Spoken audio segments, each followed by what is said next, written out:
Alright guys, Joe Burgess. Welcome back to the second part of this video.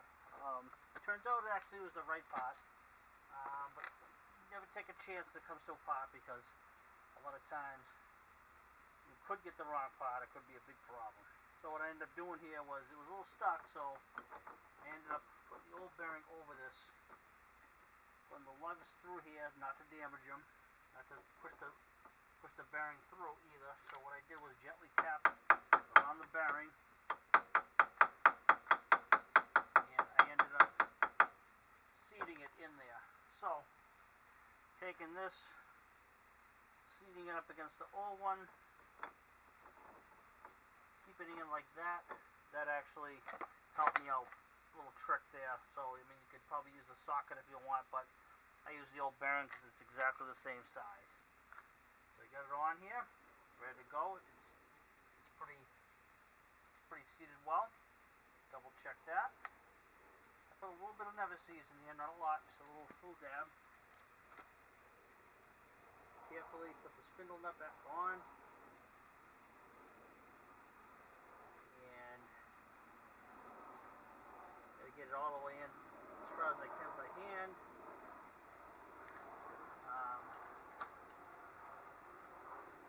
Gotta give it a couple of taps with the impact gun, but nothing heavy because you don't want to over torque it. Make sure you're going the right way.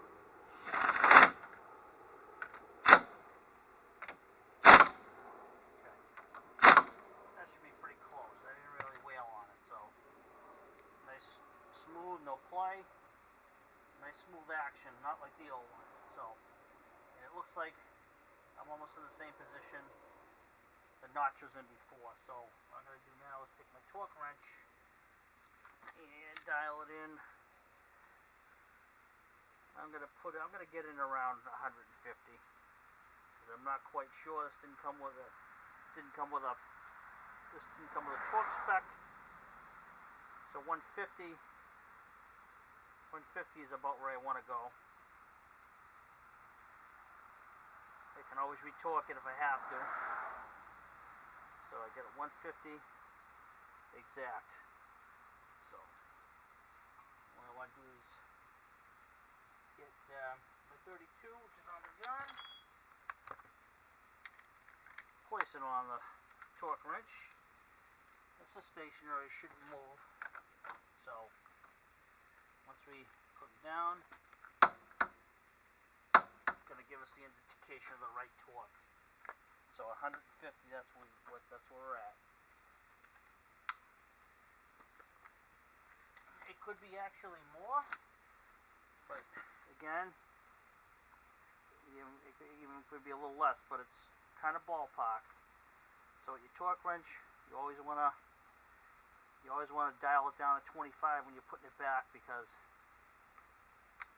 you won't damage the spring inside, you won't damage your tool, because torque wrenches aren't that cheap.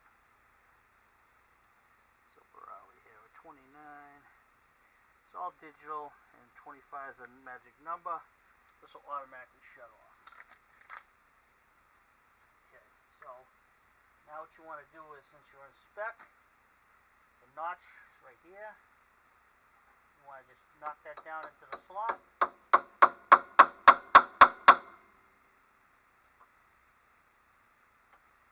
You torque correctly, and you're where you should be. So, okay, we got that back on there. Nice smooth operation. Alright, you're supposed to clean your drum off, and then place your drum back on. So you want to place your drum back on there.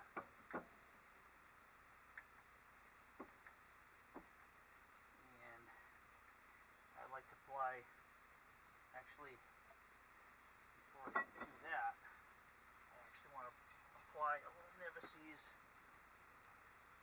around the hub, because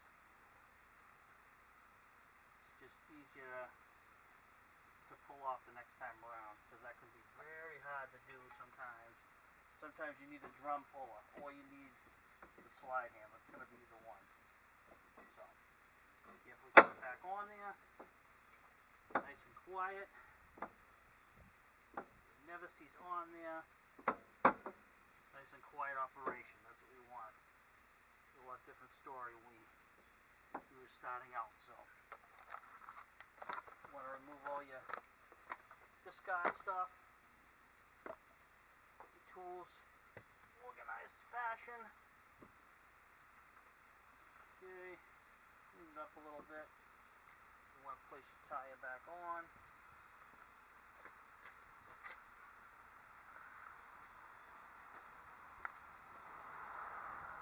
This tire is pretty smoked badly from when this wheel bearing was shot. That's a good indication of a problem right there. So that's a very good indication of a problem. So, go back on with the tire and rim. These ones you actually have to place on there before you put the lug nuts on. Good to go. Make sure you're straight.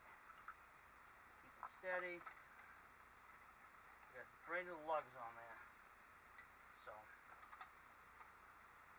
we're actually going to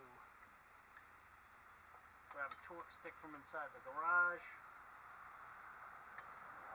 Grab now.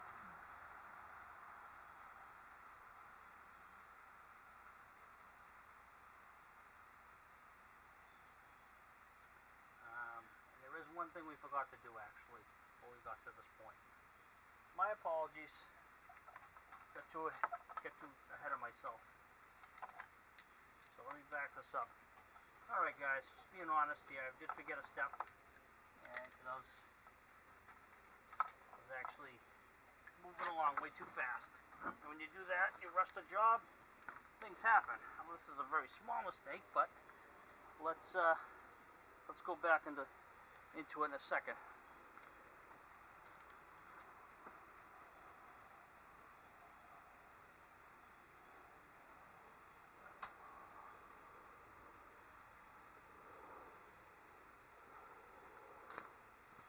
What I actually should have told you guys was actually totally forgot about the dust cap. So this is what we forgot right here, and I'm being totally honest with you guys. Just forgot this one step. But as I usually tell you, it's easy to make mistakes if you rush the job, and that's kind of where I was at. I kind of rushed the job, and like I said, this wasn't a major thing, but something I forgot to tell you guys in the video. So.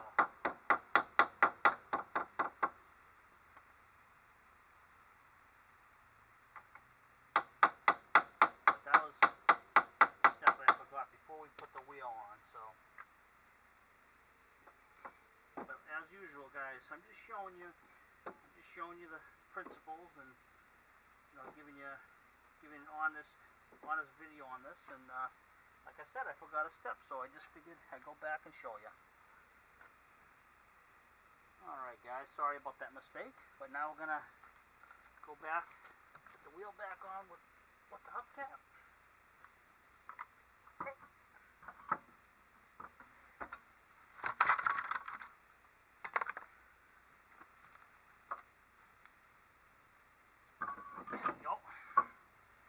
How to do with the hubcap on there, so let's not do that. It's a lot heavier, and you can probably hurt yourself doing that. So let's get it back straight on there.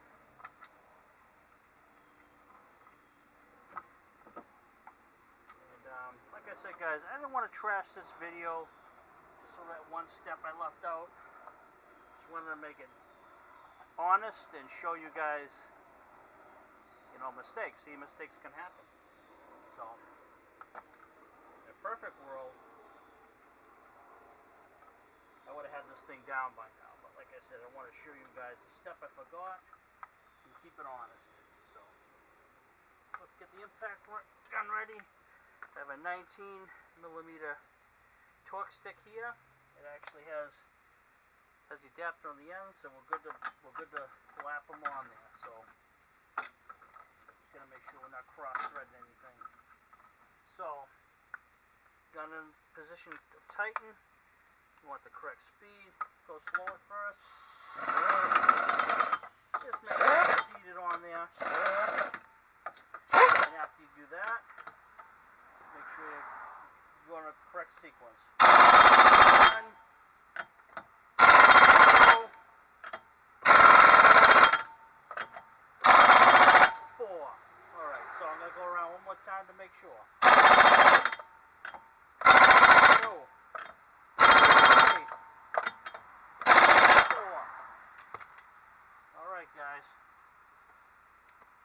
So that's pretty much all buttoned up. Let me spin the tire.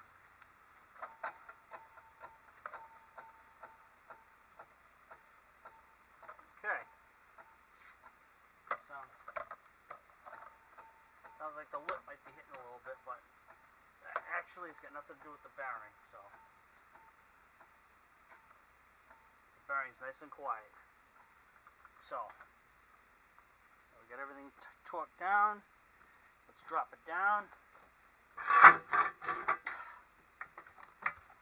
Get the jack pan out of there and put it down.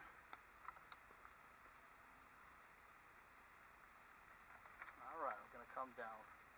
Nice new fresh wheel bearing in there. Alright guys, like I said, that's pretty much it for the day.